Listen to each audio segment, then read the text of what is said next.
I'm going to show you ways that you can use your other Apple products as an external monitor while you're recording content with your back camera on your iPhone. I'm sure that everybody knows at this point that the back camera is the best option to use when you're recording content for social media or YouTube, whatever it is that you're recording content for. Has the best quality.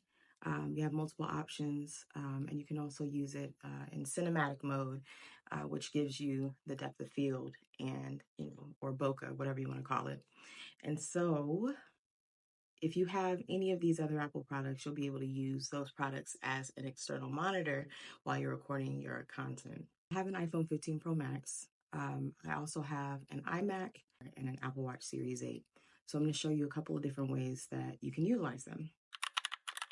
One, you can use the screen mirroring feature from your iPhone to screen mirror to your Mac.